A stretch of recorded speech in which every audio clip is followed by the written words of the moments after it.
अस्सलाम वालेकुम। बोर्ड के एग्ज़ाम पेपर में एमसीक्यूज़ की इम्पोर्टेंस तो आप अच्छे तरीके से जानते हैं। एक-एक नंबर अहमियत का हामिल है। अब इसमें कई बार ऐसा होता है कि कुछ क्वेश्चंस ऐसे होते हैं जो कि आपने बिल्कुल नहीं पढ़े होते और कुछ क्वेश्चंस ऐसे हैं जो कि आपने पढ़े तो होते हैं, लेकिन कन्फ्यूज़न की वजह से वो आपको भूल जाते हैं। तो ऐसे क्वेश्चन का आंसर आप किस तरह से ईज़िली चूज़ कर सकते हैं? तुक्का कैसे लगाना चाहिए? मैं आपको कुछ टेक्निक्स बताने लगा हूँ। ये कोई अंधाधुंध तुक्का लगाने वाले टेक्निक्स नहीं हैं। ये साइंटिफिक रिसर्च बेस्ड टेक्निक्स हैं। अगर आप इनको फॉलो करते हुए जो आंसर्स आपको नहीं आते, ये टेक्निक अप्लाई करते हुए आंसर को आप सेलेक्ट करते हैं, तो आपके आंसर्स के सही होने होने की जो पॉसिबिलिटी है, वो 90 टू 100% बढ़ सकती है। जी हाँ, रिसर्च बेस्ड टेक्निक्स हैं। मुकम्मल तफसीलात आप इस वीडियो में जानेंगे। वीडियो शुरू करने से पहले आपसे गुज़ारिश है कि आपने अभी तक भी चैनल को सब्सक्राइब नहीं किया, तो चैनल को सब्सक्राइब कर लीजिए, साथ में बेल आइकन प्रेस करके ऑल पे क्लिक कर दीजिए और वीडियो को भी लाइक कर दीजिए। सबसे पहली technique of removing extreme words. अगर किसी क्वेश्चन के ऑप्शंस में, चारों ऑप्शंस में कोई एक्सट्रीम वर्ड आ जाए तो आपने उस पे टिक नहीं करना। मिसाल देखिए, एक क्वेश्चन आपको नजर आ रहा है।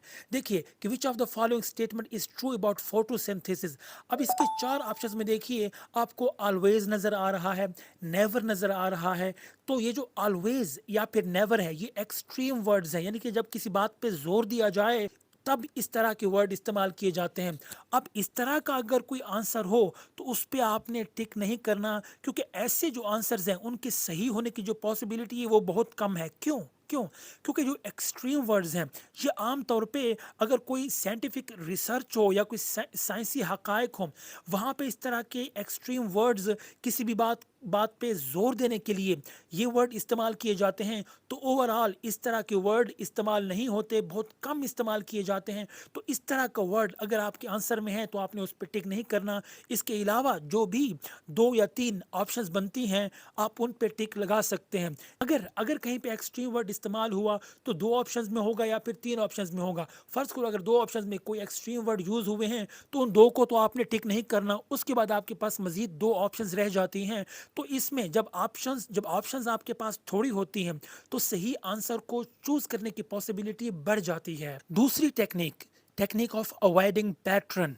अब ये क्या चीज है? कई बार ऐसा होता है कि पेपर में जो एमसीक्यूज हैं उसमें 2 या 3 क्वेश्चंस के सेम आंसर रहते हैं। मिसाल के तौर पे अगर क्वेश्चन 1 है उसका भी ए है, क्वेश्चन 2 का भी ए है, क्वेश्चन 3 का भी ए है।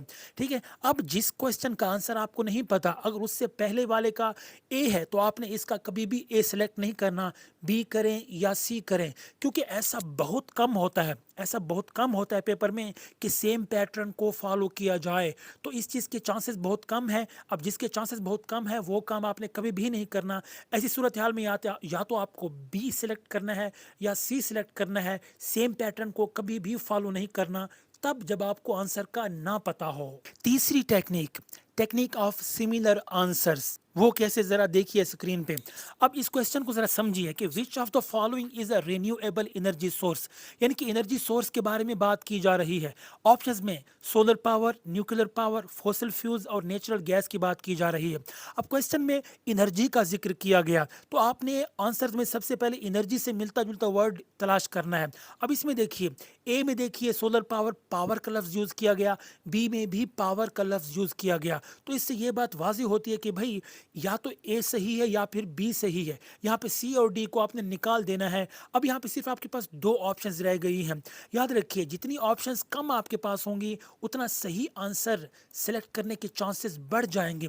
तो इस तरह के क्वेश्चंस भी आ सकते हैं। और इसकी एक और मिसाल अगर आपको दूं, कई बार ऐसा होता है कि 2 वैल्यूज आपको दी जाती हैं। 4 ऑप्शंस में 2 वैल्यूज ऐसी होती हैं, एक प्लस में है एक नेगेटिव में है। तो ये भी सिमिलर में फर्ज करें आपको -5 दिया जाता है, फिर +5 दिया जाता है और 2 वैल्यूज डिफरेंट होती हैं।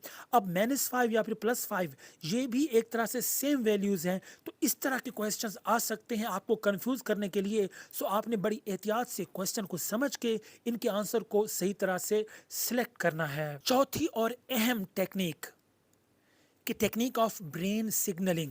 ये तब होता है कि जब आपने सिलेबस भी पढ़ा होता है, लेकिन ऐन मौके पे वो क्वेश्चन आपके ज़हन में नहीं आ रहा होता। आप कन्फ्यूज़्ड होते हैं कि यार मैंने पढ़ा तो है, लेकिन इसका आंसर मेरे ज़हन में नहीं आ रहा। तो ऐसे में आपने इसके ऊपर टाइम वेस्ट नहीं करना, वक्ती तौर पे इस क्वेश्चन को स्किप करके आगे बढ़ जाना है।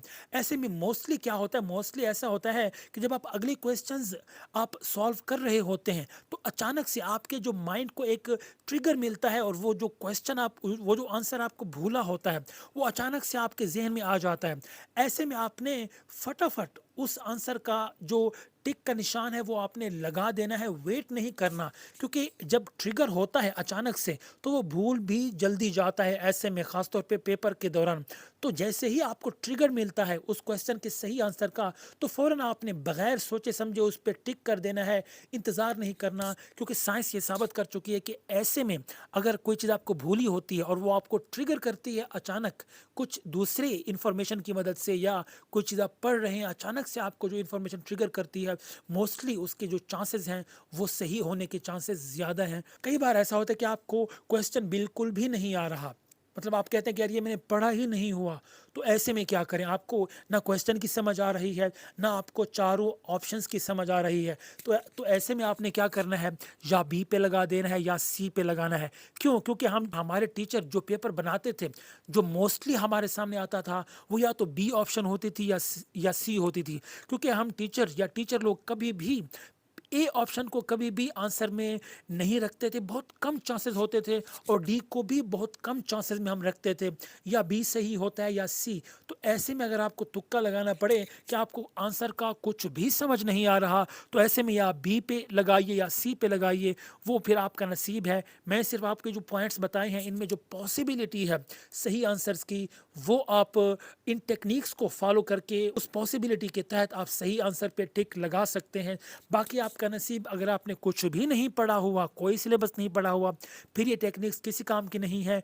ये तब आपके काम आएँगी जब आपने पढ़ा हुआ है सिलेबस, लेकिन वक्ती तौर पे कुछ क्वेश्चंस अगर भूल जाते हैं, कुछ कन्फ्यूजन्स हैं, तो इन ट्रिक्स की मदद से मोस्टली चांसेस हैं कि आपने जो तुक्के लगाए होते हैं, इन ट्रिक्स को फॉलो करके उनका उनके आंसर्स सही आते हैं। दुआ है कि अल्लाह ताला आपको कामयाबियाँ नसीब फरमाए और आपको आपके एग्ज़ाम्स में बेहतरीन मार्क्स अता फरमाए। Thank you so much.